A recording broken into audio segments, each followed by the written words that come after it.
Okay, so now we're this is officially episode 201 of the Midweek Howl, the non-paranormal part of the From the Shadows podcast. And we survived the eclipse last week. We remembered Jason last week, our the super producer. But I didn't get to I want to start out saying this, so it's going to be this Sunday, April 21st.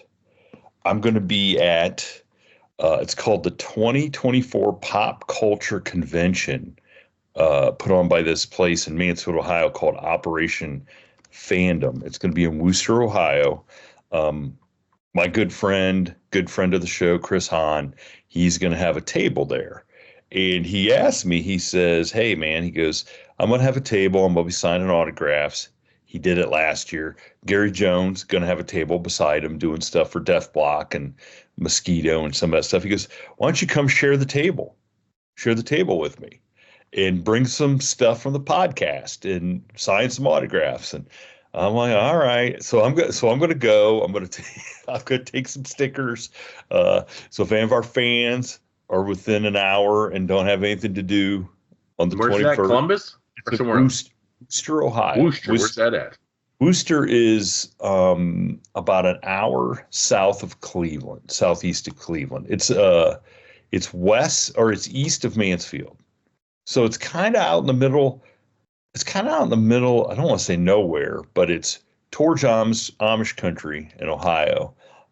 Really nice town. Wooster's a really nice town. Got a college and stuff. Got a lot of money in the town. I think it's at the fairgrounds. So here's some. You want to hear some of the other special guests? Yeah, totally. So Scott Swartz, who is, remember the kid in Christmas Story who stuck his tongue on the flagpole? That's that kid. A guy named Alan Robinson, who played the ghost-faced killer in Scream. He's going to be there. Dan Severin, who's they call him the Beast. He's a big UFC guy. I think he's a stunt guy and maybe been in some movies.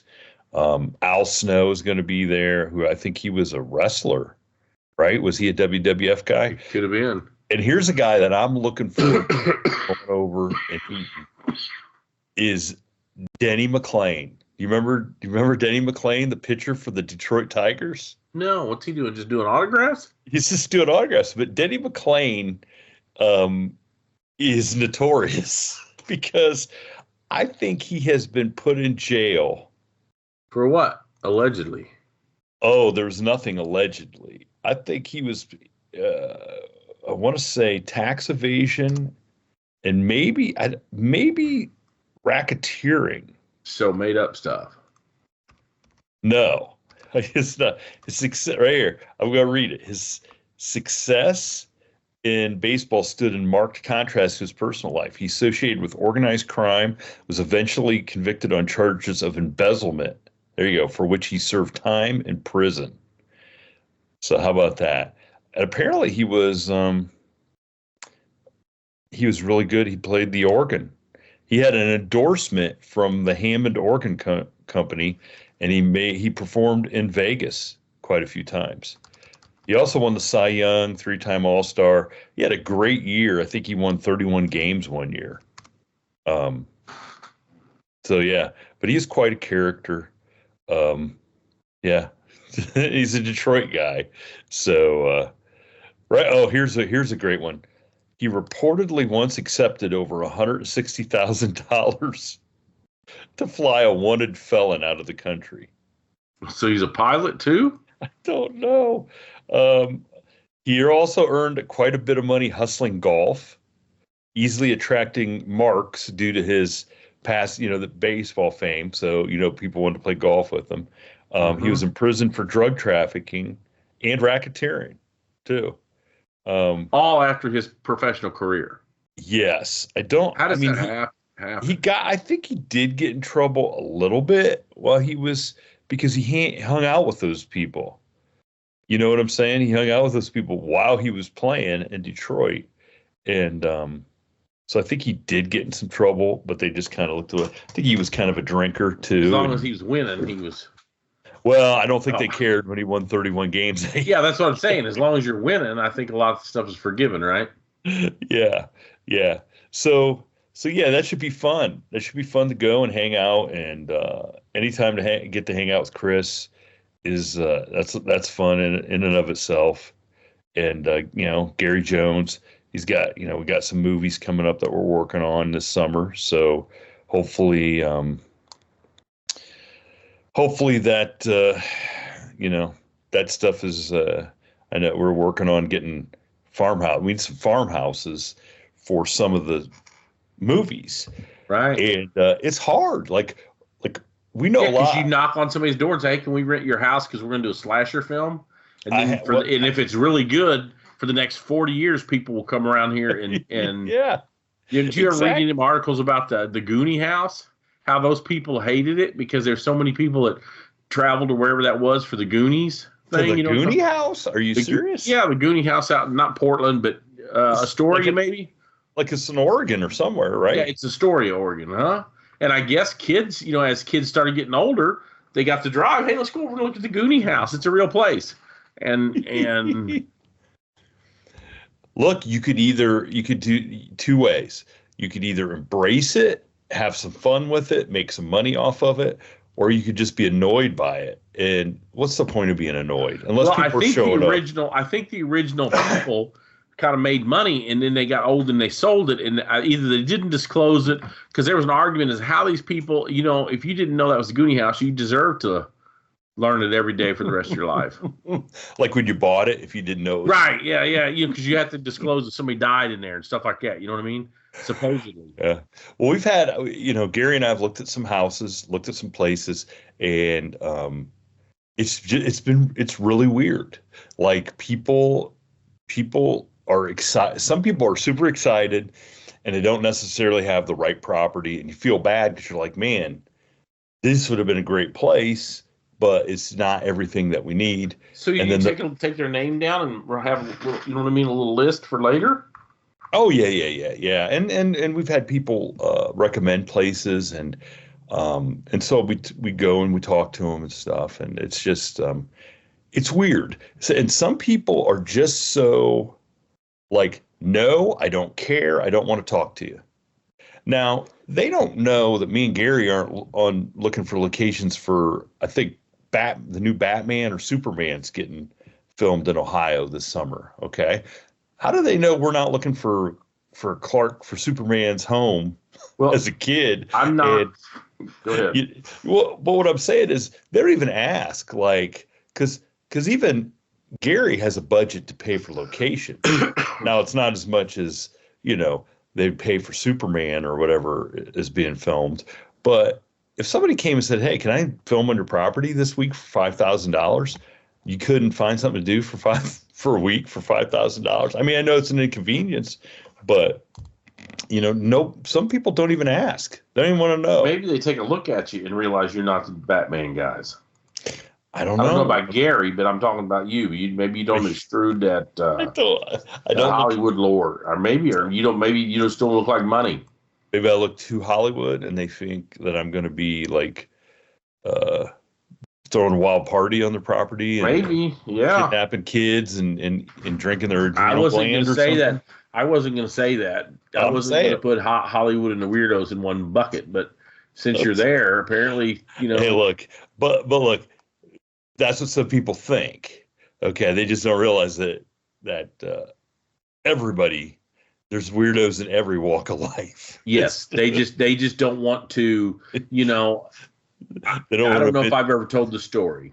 Oh well, and I don't know if I should go down this road, but since we're going to, right? Okay, let's go down the road. So in Missouri, they have a thing called the Mid-Missouri Major Case Squad. So what that does is that investigates major cases, usually homicide. So what happens if there's a little homicide in a little county or a little town that doesn't have the resources, in the movies where they have 15 detectives go in this town, right?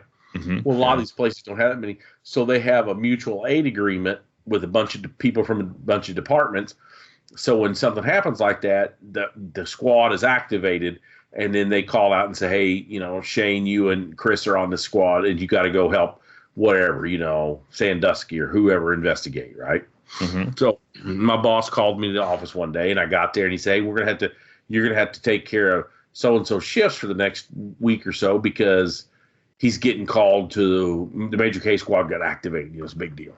And I said, cool, what's going on? He said, there's a murder over in Centralia. A dude was stabbed between 30 and 50 times. Jeez, okay. Wow. And I said, without thinking, well, he's queer. And these guys were like, whoa, whoa, whoa. That's got nothing to do with it. And I said, what do you mean?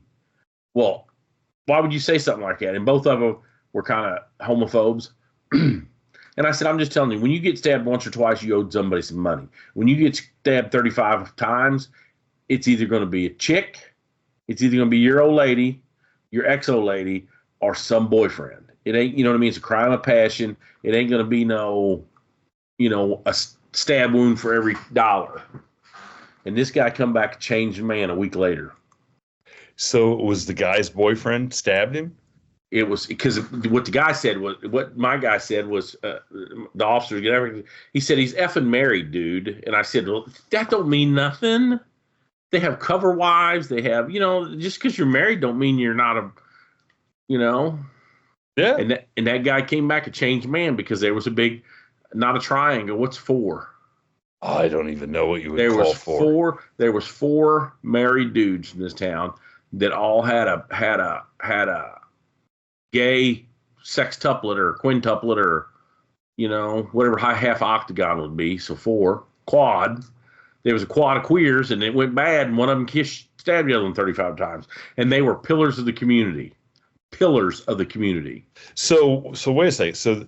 So these 4 married guys were together, or they all had a? Yes, they all had a like a gay triangle plus one going on. And what happened is, and nobody knew it, what happened is one of them stabbed the other one, and then as these cops do these search warrants for your phone, your computer, all this stuff, they start finding all this stuff out. Like, you know what I'm saying? Wow. So it wasn't so. No, it wasn't like secret. It was in the closet. No, I get that, but what I'm saying is, it wasn't just like these 4 guys had another guy. No, it was them to get. Oh, geez. No, it was one of them fell in love with the other one, and one of them leave his old lady or something. You know what I mean, or something. It broke bad. I guess so. If he got stabbed 30 some times. But the sad time, yeah, and here, it's one thing to say you got these detectives saying, hey, your husband, we found your husband's killer, and oh, by the way, it's the gay football coach or whatever. What do you do? Wow, that's. Or it's your cousin Sally's husband who moonlights as the gay guy or whatever. You know what I mean? I don't know. Mm-hmm. Well, either no matter what, that's somebody did somebody wrong, I would say. Yeah, I mean, all we need is a song for that, right? Somebody did. Isn't that a song? Wasn't that somebody wrong song? Yeah. Well, hey, or you just sway back to old Don Williams. People are going to be who they're going to be. What do you do with good old queers like me? No, that wasn't in the song, but no, that was not in the song. I'm telling you. Now I've got you This is what a doubleheader does, right?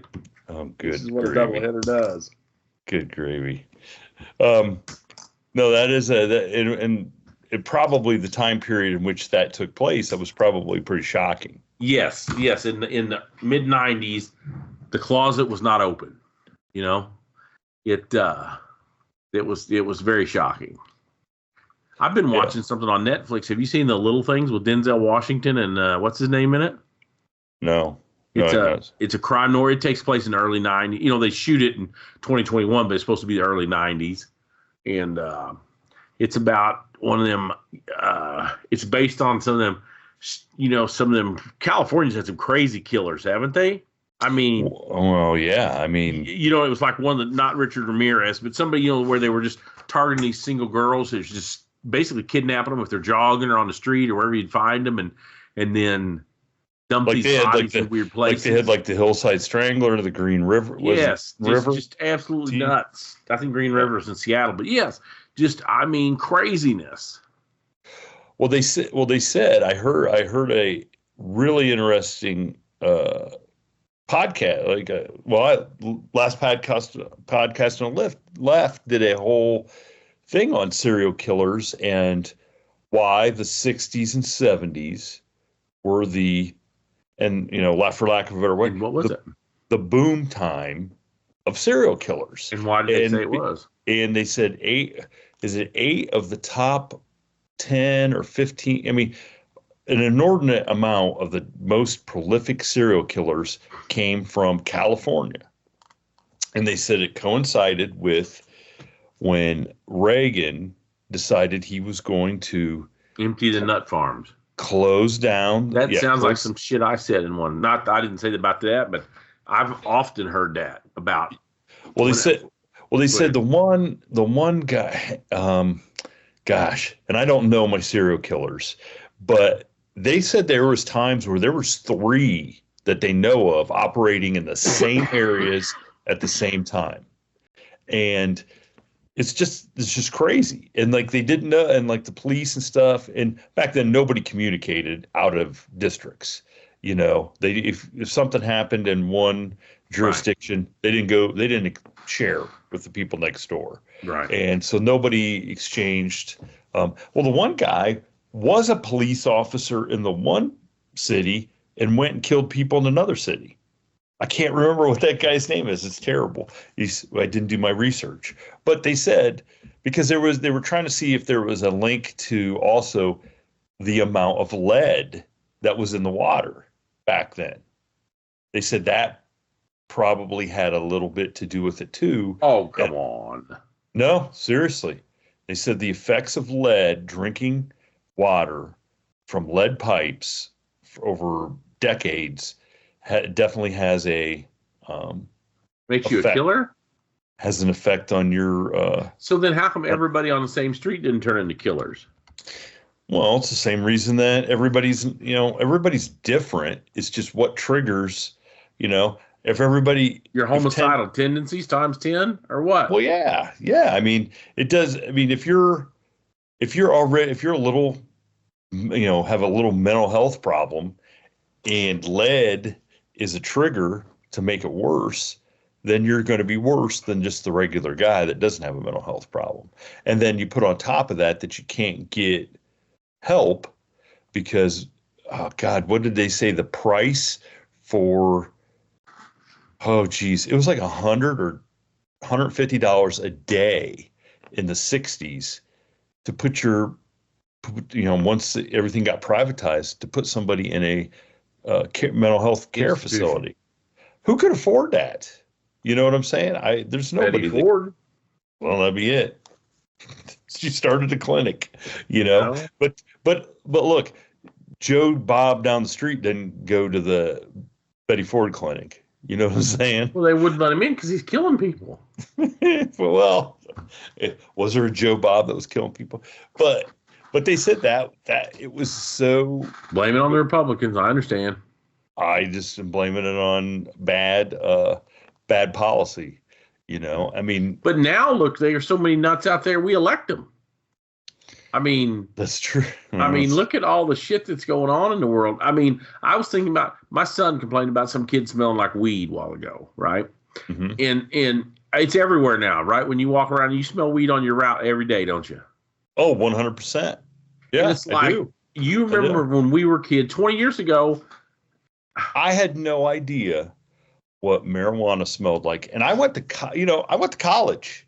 I played college football. I you know what I'm saying? I had no idea what that smelled like until I started, until I went to work at Enterprise. No, at Enterprise.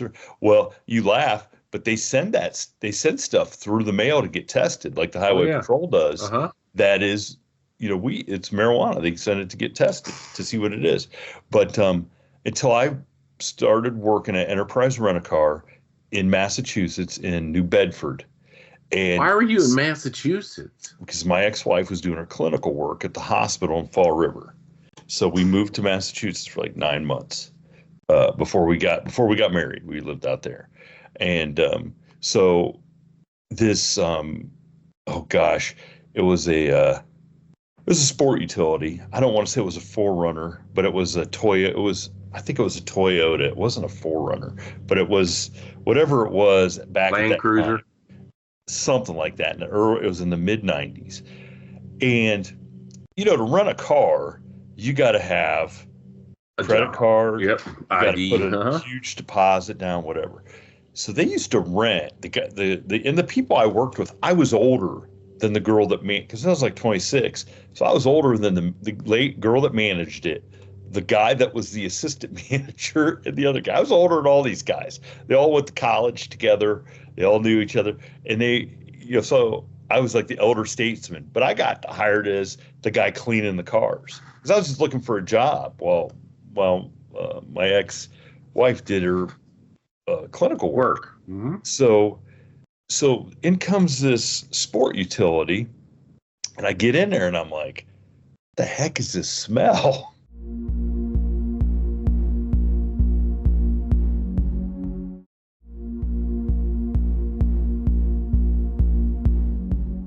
And I had no idea what it was. And the one guy comes out and I said, dude, what is this smell? And he goes, that's marijuana. And I'm like, okay. And he goes, they'll tell me you've never smelled it. I go, no. I said, I wouldn't even have a clue what that is. Well, here, the guy that would rent this sport utility, he rented it once a week or once a month for the weekend. Same guy Went to New York City and paid $1,000 because you had to put a $250 deposit maybe down on a credit card. Okay. That's how you rented a car, I think. And then maybe they didn't take it out. I don't even remember. But that was before unlimited mileage and all this stuff that they got nowadays. This guy, they would rent him it was an all cash deal once a month. The guy would take all the insurance, which, is a bonus for those guys to sell you. Okay. Because your own insurance covers your rental car and credit card. But it was an all cash deal. He'd give them $1,000 cash deposit and then pay $800 for that rental from Friday to Sunday. So they'd give him $200 back if he came back and there was no damage on the car. But he had to give them, they'd give him the $1,000 back. He had to give them all $1,800 up front when he left on Friday. And because he was taking drugs to New York City, or else he was getting them from New York City and bringing them back to New Bedford. Well, hey, got to make a living somehow, right? That's how that guy made a living. And I mean, you just, you get out in the world and you're like, man, this isn't Bucyrus, Ohio anymore, but you would see that stuff.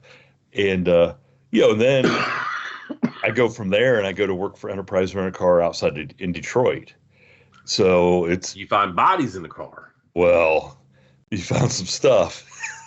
You found some stuff in the car. I mean, it was crazy. It was just crazy. And I think, and when I think of the people that live around here where I live and they get all bent out of shape and they don't understand how some people really do have to live that are out in the rural areas, they just don't get it, and they have no respect for other people's way of living. You mean there's people out there that do have no respect? Yeah, they just have no respect. And people in your town don't realize how low rent some of these people out there in the world are. Well, and we say low rent, but they don't understand what people have to do to really live. And some people are brought up and don't know any other way. You know what I'm saying? They don't know any other way. And I mean, I wish everybody was squeaky clean, but what are you going to do? I don't know. Some of that stuff's been going on for, 30 years since I've been there. And it was going on long before me, It just, like Denny McClain, you know what I'm saying? Why is he racketeering and embezzling? He was a professional. I don't know what racketeering is supposed to be. What's that? What is racketeering? Racketeering is a form of gambling.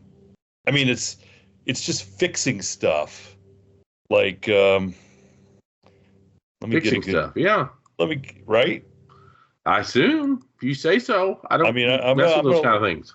I'm gonna look up a good definition of racketeering. So, okay, racketeering. Okay, racketeering is a type of organized crime in which the person set up a coercive, fraudulent, extraordinary, or otherwise illegal coordinated scheme or operation to repeatedly and consistently collect a profit. So if you're fixing fights or if you're running a rigged dice game or, something like that, stuff like Right. right there, a numbers racket or a Yeah. drug racket is all racketeering. So that falls under racketeering. So you're doing something that's Wrong. wrong. Mm.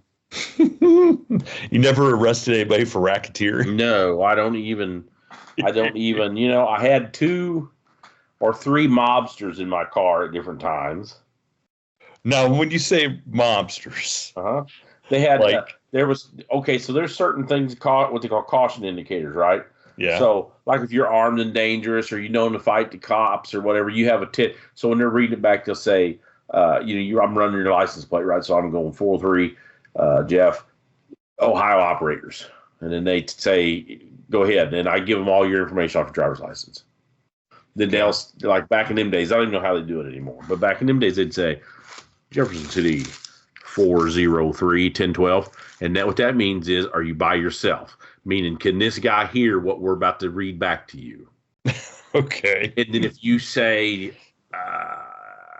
yes, I am, he's right here with me, or you'd say something and they won't read it all back, or you'd say, go ahead and read it back to me, and they'd say, Shane Grove from Bucyrus, Ohio is 1097J2, 1097J3, which means you've been armed and dangerous, known to fight the cops. 1099J2 means you might have a felony warrant. Or they have 1098 codes, which is J1, 2, 3, 4. And their codes, God, it's so antiquated when you think about all the spy shit that they got nowadays. But those codes are sitting there. One of them might be a drug code. One of them might be an organized crime code. And then I'm supposed to keep talking to you, and where are you headed? Oh yeah, cool. Where are you headed to? And they say, well, I'm over here. I'm running over here to Cleveland. Oh yeah, what are you doing there? I'm meeting my cousin or my brother. And after you let them go, you write all this. We have a report form that it would all go in, and then it would go up the chain through the criminal process to where, like, if the DEA, like one time I did a traffic stop, and within 48 hours, they called me to the sheriff's office of the county I worked in, and there was DEA guys in there with the sheriff, and they said, hey, you stopped this guy. Who was riding with him? What did he say? What was he driving? What did you figure? You know what I mean? Because they want to know. And so they were essentially mobsters, like. Yeah, so I had a dude with a mobster code, organized crime code. I stopped a dude in a Cadillac, US 54 in Missouri. It's an east-west highway. It starts in Chicago and terminates in El Paso, Texas. Okay. It's an old truck route, like US 50. You got 50 goes through Ohio, right? Oh boy, I don't even know if it does. But you're like Route 66. Yeah, Route 30. Yeah. So it goes to the same place that a normal person would take an interstate and get there faster, right? Yeah. But back what? If you're out for a Sunday drive, this is the route you go, right? But a lot of the theory is a lot of criminals, especially old school criminals, stay off the main highway. Stay off the main road because there's not troopers, there's not enough traffic, there's not enough whatever. So I stopped a Cadillac one day for speeding, and that sounds organized crime, right? I stopped a big old Cadillac, and with some dude that sounded like a pizza manufacturer, like Vinny Testaverde or something. And I got him. I bring him back to my car. So troopers in Missouri were notorious about bringing them back to your car, and they're sitting in the passenger side while I'm sitting in the driver's side while I'm talking to them. Does that make sense? Yeah, yeah. So as I'm talking to him, I get to 1097J3, which means he's been armed and dangerous and fought the police. And then I get the 1098 code, and as I'm making small talk with him, I'm writing him speeding ticket. for going however fast he was going. I don't remember. The highway there is most of it's a 60-mile-an-hour road, so he had to be going at least 10 over. So he's going 70 something in a 60. And as he's sitting there, the plectron starts going off in my car. He's like, "Whoa, what's that?" Plectron, where they're toning out the ambulance. You know how the fire department ambulance tones out? You know what I'm talking about? Yeah. Yeah, I got you. So he's hearing the plectron tone out, and they, so they're toning the ambulance. The county is calling our troop. The troop is calling me. So anyway, I pick up the mic and say, "Go ahead. I'm right here." And they said, "We have a possible shots fired with somebody down at the Vandalia City Park at the city lake." And I kid you not, 50 feet from the hood of his car is the sign that says Vandalia City Lake, 2 miles. And he goes, "Dude, is that effing you?" And I said, "That's me, Jack. You got to get out." And he goes, "Can I go with you?" And I said, "No." And he goes, "I thought you were giving me a ticket." And so I voided the ticket out right there. And in Missouri, you write void all the way from top to bottom, very big, void. And I said, "Dude, you're free to go." And he goes, "No, I want to ride with you. You said I'm free. I can ride with you." And I said, "No, dude, you gotta get out of the Hey, you know why? Because he's wanting to see some shit, man. That was probably his stuff. He was probably supposed to meet a guy, and the guy went ahead and took care of the other guy, and now you ruined it. It was a suicide, but okay. Yeah. Okay. But yeah, he wanted to go, dude. He's ready to mount up. He's gonna ride with me. You would have. How do you think that would have ended up? Like, and because this guy, and he doesn't know that that about his past, right? Or about some of the stuff. Have known. So how do you think that would have? You ever wonder if he'd ride with me and we get down there and get a shootout? Yeah. Well, I think if somebody, if you're taking fire, I think he would come to your defense rather quickly because he's taking fire with you too. You know what I mean? But I'm saying, do you think he would have been like, "This is my chance to get rid of a cop"?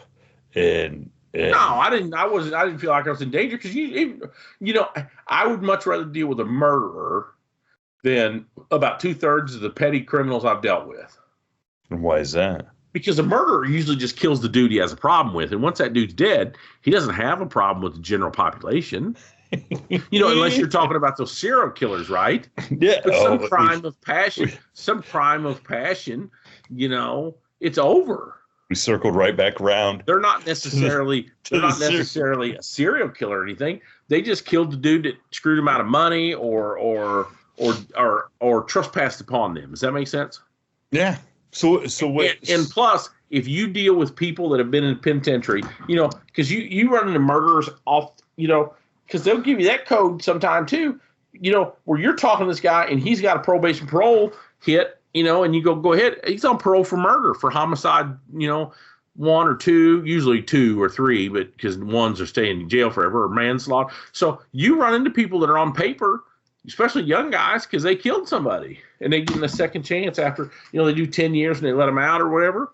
And they're usually very easy to handle because they've been in the penitentiary for extended period of time. They know you've already won, right? If they kick your ass or kill you, there's going to be 25 dudes, 100 dudes, 1,000 dudes replace you, and they're going to lose. They know that, so they're just not going to. You know what I mean? Yeah, were you running? Huh? So what you're saying is, I got to have my head on a shoulder, my head on a swivel, around Denny McClain at this. Well, I thought you said he went down. He went to penitentiary for something, didn't he? He did, for racketeering. But so no, he's kind of went down. I'm talking to 19 to 23-year-old punks that think they're some kind of badass because they haven't had any ass whippings or they haven't been beat down enough to know to shut up. You know what I'm saying? I just think Denny McClain's going to see me and Chris Hahn sitting there. He's definitely going to make Chris Hahn out for a mark, and he's going to try to. He's probably going to make him out for the movie star that he is, right? Maybe he's going to come over to Chris Hahn's table and want an autograph. Say, "I'll give you one of mine if you give me one of yours." That would be absolutely fantastic if I got to witness that. Did you watch, not to rail on this, but did you watch the new Roadhouse? I did not, and I'm not sure that I can bring myself to watch. It's kind of cute. Listen, if you're Jake Gyllenhaal, I don't think you want the remake of Roadhouse described as kind of cute. Okay, I just gotta be honest with you. he's all ripped out, and my wife wants to watch it. My wife's oohing and ahhing and saying, "How come you don't look like that?" Oh, for goodness sakes. Okay. All right. And then Conor McGregor's on there, right? Yeah. And he makes Jake look like, you know what I mean? And finally today, my son was on FaceTime. My son that's in the military is a big MMA guy and all this stuff, UFC, whatever. And my wife was telling her how great Jake looked and how great Conor McGregor looked. Okay. Mm-hmm. And I just threw it out there to my son. I said, hey, if Conor McGregor's in the ring with Brock Lesnar, what's happening? And my son, you know who Brock Lesnar is. Brock Lesnar, I think, is breaking Conor McGregor in half. That's my son said, dude, Conor McGregor ain't gonna take more than one hit, one contact with Brock Lesnar, and it's all over. And my wife's like, what? And I said, he's only 5'9", 155 pounds. Oh no, he's all ripped out. And I said, Jake's only that big. No. And I said, that's why they look that way. Because I looked like that when I was in the 5th grade. That's the last time I was 5'9", 155 pounds. You know? Oh, absolutely. I know exactly what you're saying. It's like Eddie Van Halen and some of these guitar players. They're like micro people. Or Steven Tyler. You know? Hey, by the way, you ever seen the skinny midgets? You go into the Rock and Roll Hall of Fame and they got one of Mick Jagger's concert.